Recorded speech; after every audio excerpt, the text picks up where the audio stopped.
திராவிட முன்னேற்ற கழகம் ஆட்சி பொறுப்பேற்று 4 ஆண்டுகள் நிறைவு பெற்றிருக்கின்றன. இன்றைய தினம் வேளாண் பட்ஜெட் 5வது முறையாக தாக்கல் செய்யப்பட்டிருக்கின்றன.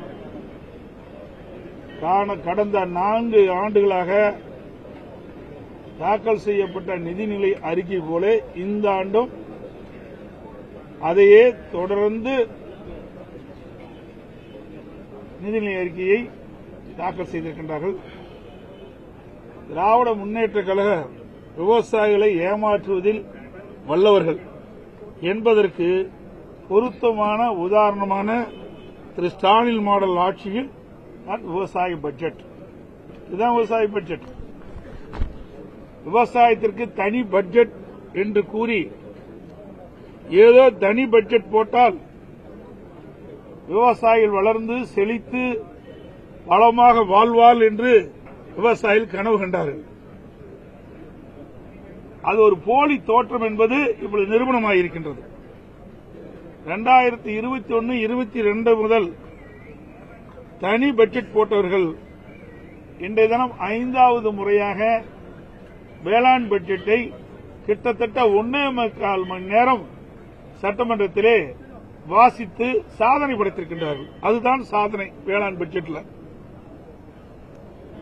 ஆனால் இந்த 1.25 மணி நேரம் வேளாண் பட்ஜெட்டில் வாசித்துல விவசாயிகளுக்கு நன்மை என்று பார்க்கின்ற பொழுது எதுவுமே கிடைக்கப்பெறாது, ஏமாற்றம் தான் அளிக்கிறது. அது மட்டுமல்ல, வேளாண் துறையை சார்ந்த, அதாவது ஊரக வளர்ச்சித்துறை, பட்டு வளர்ச்சித்துறை, கால்நடைத்துறை, பால்வளத்துறை, கூட்டுறவுத்துறை, மீன்வளத்துறை, வருவாய்த்துறை, தொழில்துறை, மின்சாரத்துறை, நீர்வளத்துறை, பால்வளத்துறை, இப்படின்னு பல துறைகளை ஒன்றாக இணைத்து ஒரு அவில் கூட்டு மாதிரி ஒரு வேளாண் பட்ஜெட் என்ற ஒரு பட்ஜெட்டை இன்றைக்கு வேளாண் அமைச்சர் சட்டமன்றத்திலே தாக்கல் செய்திருக்கின்றார். இந்த வேளாண் பட்ஜெட்டில் விவசாயிகளுக்கு பயனளிக்கக்கூடிய திட்டமோ